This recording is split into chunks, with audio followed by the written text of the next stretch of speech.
इसके बाद बुद्ध ने कहा, तनाव पैदा होने के मुख्य 8 कारण होते हैं और जिसने इन कारणों को समझ लिया वो जीवन भर तनाव मुक्त रह सकता है। मुख्य कारणों में सबसे पहला कारण है अति महत्वाकांक्षी होना। महत्वाकांक्षी होना अच्छी बात है, लेकिन क्या कभी आपने इस बात पर ध्यान दिया है कि इंसान के लक्ष्य कभी पूरे ही नहीं होते हैं। उसका एक लक्ष्य पूरा हुआ नहीं कि वह दूसरे की तरफ भागने लगता है, दूसरा पूरा हुआ तो तीसरे की तरफ, और इस तरीके से वो अपने लक्ष्यों को पाने के लिए जिंदगी भर गोल गोल घूमता रहता है। इसीलिए जो व्यक्ति अति महत्वाकांक्षी होता है, जिसने बड़े बड़े लक्ष्य बनाए होते हैं, वह वर्तमान में कभी रह नहीं पाता है। उसका मन सदैव भविष्य की योजनाएं बनाने में ही व्यस्त रहता है।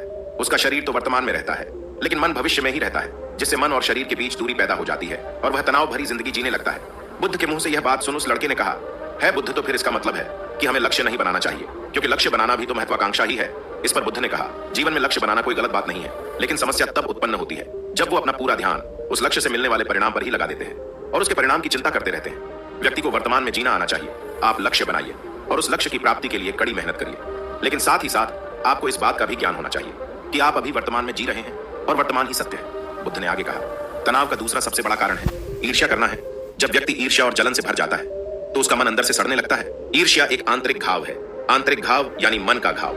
व्यक्ति के शरीर का घाव तो भर सकता है, लेकिन मन का घाव कभी नहीं भर सकता। इसीलिए व्यक्ति को दूसरे की खुशी और तरक्की से कभी ईर्ष्या नहीं करनी चाहिए, क्योंकि ईर्ष्या तनाव का कारण है। इसके बाद बुद्ध ने तनाव का तीसरा कारण बताते हुए कहा कि आरुषिपूर्ण काम न करना, इससे भी मन में तनाव पैदा होता है। जो काम करना हमें पसंद ही नहीं है, जिस काम में हमारी रुचि ही नहीं है, उस काम में हमारा मन लग ही नहीं पाएगा। हमारा शरीर तो वहीं बैठा, लेकिन हमारा मन कल्पनाओं की उड़ान भरेगा, जिससे शरीर और मन के बीच दूरी पैदा हो जाती है और व्यक्ति तनावग्रस्त हो जाता है। इसीलिए इंसान को हमेशा अपनी रुचि के अनुसार ही कार्य करना चाहिए।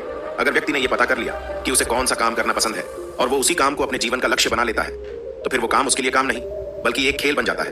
फिर बुद्ध ने कहा, तनाव का चौथा कारण होता है किसी दूसरे से अच्छा रखना। बुद्ध ने उस व्यक्ति की ओर इशारा करते हुए कहा, एक पिता होने के नाते तुम्हारी अपने पुत्र से बहुत सी अपेक्षाएं होगी कि तुम्हारा पुत्र एक बहुत ही कामयाब इंसान बने, तुम्हारा नाम रोशन करे, जैसा तुम चाहते हो उस तरह का जीवन जिए, तुम्हारी हर बात माने।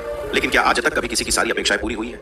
जब भी कोई व्यक्ति किसी दूसरे से कोई अपेक्षा रखने लगता है तो वो अनजाने में अपने लिए तनाव पैदा करने लगता है। जरा सोचो कि अगर तुम्हारा बेटा तुम्हारे अनुसार काम नहीं कर रहा है और वो नहीं बन पा रहा है जो तुम उसे बनाना चाहते हो, तो निश्चित रूप से तुम्हारे दिमाग को तनाव तुम्हें पकड़ लेगा। तुम तनाव से भरा जीवन जीना शुरू कर दोगे और इस तनाव के बस में आकर तुम ऐसा व्यवहार करोगे, ऐसी बातें करोगे कि तुम्हारा अपने पुत्र के साथ संबंध और भी खराब होता चला जाएगा। इसीलिए व्यक्ति को जितना हो सके उतनी कम अपेक्षाएं दूसरों से रखनी चाहिए, और अगर पूरी तरह से तनाव मुक्त रहना है तो दूसरों से अपेक्षा रखना ही बंद कर दो। इसके बाद बुद्ध ने कहा कि शारीरिक कष्ट भी इंसान के तनाव का एक कारण होता है। जब व्यक्ति किसी शारीरिक पीड़ा से गुजर रहा होता है तो उसका पूरा ध्यान अपने उस शारीरिक दर्द पर होता है और वो पूरे दिन बस उसी के बारे में सोचता रहता है, जिससे उसका मन दुख के विचारों से भर जाता है और ऐसी स्थिति में व्यक्ति तनावग्रस्त रहने लगता है। यह सुन उस व्यक्ति ने कहा कि हे बुद्ध, शारीरिक दुख तो किसी भी व्यक्ति को हो सकता है, तो फिर क्या हुआ? व्यक्ति जीवन भर तनाव में ही जिएगा? इसका जवाब देते हुए बुद्ध ने कहा कि इंसान को यह बात समझनी चाहिए कि हमारा जीवन दुखों का आधार है। जैसे जैसे हमारा जीवन आगे बढ़ता है, इसमें दुख आते हैं, बीमारियां आती है और फिर अंत में मृत्यु भी आती है। तो बीमारियां इंसान के जीवन का अभिन्न अंग है, कोई इनसे बच नहीं सकता। बस किसी किसी के जीवन में ये समय से पहले आ जाती है तो किसी के बाद में आती है। जब इंसान का मन इस बात को अच्छे से समझ लेगा तो फिर वह अपनी बीमारी के बारे में सोच सोच कर ज्यादा तनाव नहीं लेगा, क्योंकि यह हमारे जीवन का अभिन्न हिस्सा है और इसके लिए व्यक्ति को शारीरिक रूप से भी अभ्यास करते रहना चाहिए। अपने जीवन में व्यायाम और स्वस्थ जीवन शैली को भी जगह देनी चाहिए ताकि उसका शरीर लंबे समय तक निरोगी रहकर सही से काम कर सके। तनाव का अगला कारण होता है अपनी योजनाओं को समझने के लिए समय न देना।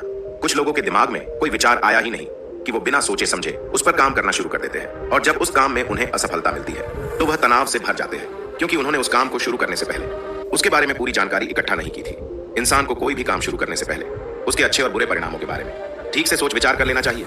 इंसान को इस बारे में भी सोच लेना चाहिए कि अगर ये योजना सफल नहीं हुई तो फिर इसके बाद मैं क्या करूंगा। इसलिए व्यक्ति को अपनी योजनाओं को ठीक से समझने के लिए पूरा समय देना चाहिए, ताकि बाद में उस योजना की वजह से तनाव पैदा ना हो।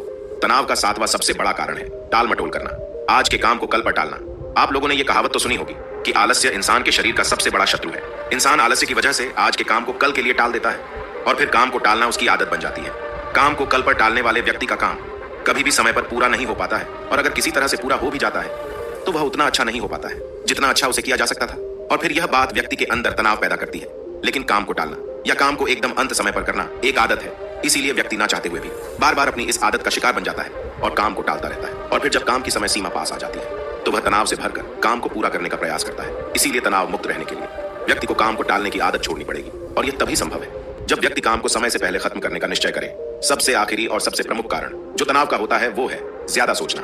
लगातार सोचते रहना भी एक बीमारी है, और यह उस व्यक्ति में सबसे ज्यादा पाई जाती है जो सिर्फ कल्पनाएं करता है, जो अतीत की घटनाओं और भविष्य की बातों के बारे में सोचता रहता है, जो बेवजह के अनुमान लगाता रहता है। इसीलिए व्यक्ति को ज्यादा सोचने की आदत पर लगाम लगाना चाहिए। इसके लिए जितना हो सके खुद को काम में व्यस्त रखना चाहिए और हर दिन ध्यान का अभ्यास करने को अपने जीवन का हिस्सा बना लेना चाहिए।